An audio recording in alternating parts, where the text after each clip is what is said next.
Hello, everybody. Everybody, good morning. It's Joel Rico here with the Language of Agreement. So, as usual, every Tuesday I do one of these quick little lives just to share some tidbit. And my intention is that this one tidbit will make a big difference for you in your world this week. So, this week we're going to focus on, how do we kill judgment, right? It's the thing that gets in the way most of the time. So, consider this example. You're sitting down with a client, with a prospect, and your intention is to, if you're in real estate like me, your intention is to get them to list their home with you, or to sign a buyer contract, or to write a strong offer, whatever that intention is. And so what is it that most of us do to move them forward? What do? We say, well, this is a great house, and this house is better than that house, and look at how beautiful this kitchen is. Okay, so what happened just now when I did that to you? Right? Let me give a new context. Listening to this is going to be a great message. You're going to learn something amazing. Listening to me for the next 5 minutes is going to change your life. Whatever. Right? So what happens between your ears when I make statements like that? Right? All of us automatically we start judging and evaluating. And really, is that true? Are you trying to sell me something? How do I know that I believe you? Are you overpromising?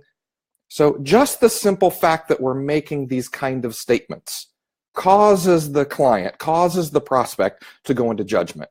So when you say, this is a great house, great according to who? Great according to you? What if it's not great according to them? Or what if you say, oh my gosh, I'm going to do such a great job for you? Well, do they believe that? Or do they think that you're trying to sell them? So when we make statements like this, the only option that the client has is to evaluate. Is that true? Are they padding it? Are they full of BS? So when we make these statements, we force the client, we force the prospect to be judgmental. So what's the way around? What's the solution? The solution to eliminate judgment is, excuse me, don't give them anything to judge. So how do we do that and not give them anything to judge? The most powerful solution always is it lies inside the question. Questions are the solution. Questions are the answer. So how do we do that? Let's say that you're at a listing appointment. Now, I'm not going to tell them anything. I'm not going to try to convince them of anything. What am I going to do? I'm going to say, well, so tell me what's important about getting this home sold. Okay, and roughly how much do you think the home is worth? Okay, have you seen the one down the street, the blue one on the corner? Do you know what they're asking for that? Okay, let's look at the paperwork right here. What does this say? Oh yeah, 675. And how many square feet is that? 2,500. Is that bigger than yours or smaller than yours? Bigger than yours. Okay, and then it has a pool. Do you have a pool? No. So if this one's bigger than yours and has a pool, and it's 675, should your house sell for more than that or less than that? I don't know, maybe my house should probably sell less than that. It's a smaller house with no pool. So notice when I'm asking these questions, the only thing the client can do is think. Now, these are our two options. When we as salespeople, when you make statements, this is a great house, this is a smart move, the smart thing for you is to hire me today. When we make statements, we force the client, we force the prospect to go into judgment and evaluation. That is not where I want my clients. I don't want them judging and evaluating and assessing. What I want is I want them to think.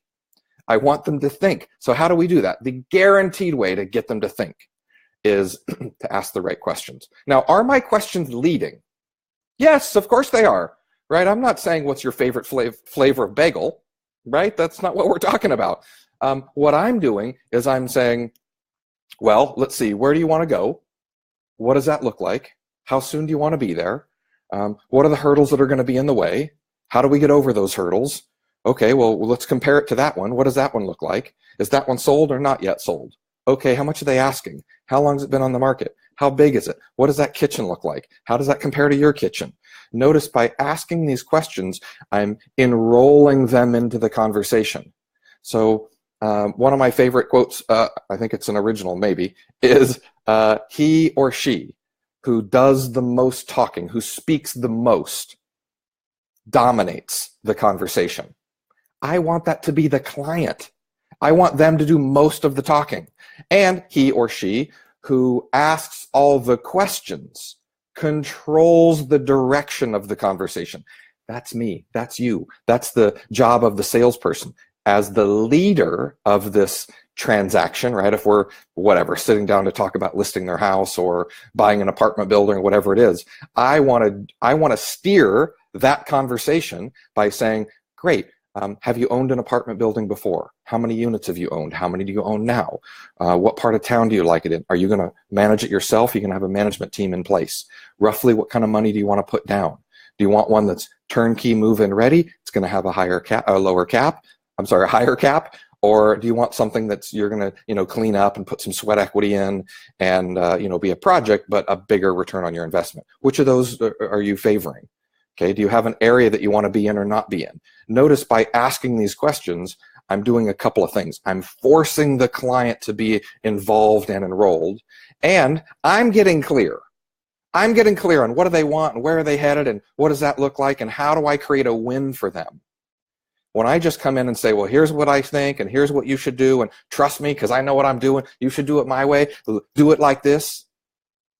Wow. I have no idea if I'm hitting a bullseye for that client. And I'm forcing my client to sit in judgment the whole time. This is why at the end of most presentations, we put the client in okay, do you want to hire me? Yes or no? And they're like, This is when the objections come up. Do an awesome job of enrolling them with questions, pulling out from them, what do they want? What does a success look like? What does a win look like? If in a perfect world, how would this turn out? And have the client be the one driving it. All I'm doing is turning the steering wheel a little bit, and they're doing all the heavy lifting. So if you catch yourself, maybe when you catch yourself in any sort of a sales appointment, a sales call, lead generation call, whatever it is, if you find that you're doing most of the talking, you're off base. Start to enroll them with questions. Let them do all the heavy lifting. Let them do all the talking and say, oh, that's great. Thanks for sharing that. I really appreciate that perspective. And how do we do this? And what would you like that to be? And you just keep enrolling them with questions. The solution will rise up to the top. The solution will become evident at some point. And you become the person that in your presence, their solutions and their goals and their dreams manifest, sometimes out loud for the first time, versus your competition who's saying, oh, trust me, I'm amazing, you should hire me. Which one of those two representatives would you hire? Great. So one last thing before we go is the spring launch of the Language of Agreement is April 10. So that's inside 3.5 weeks.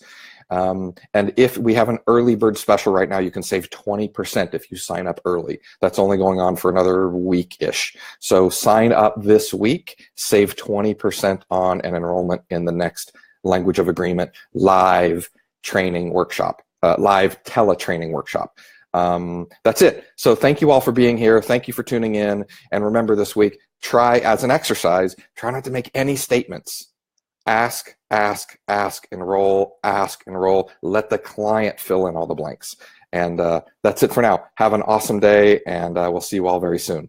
Be well.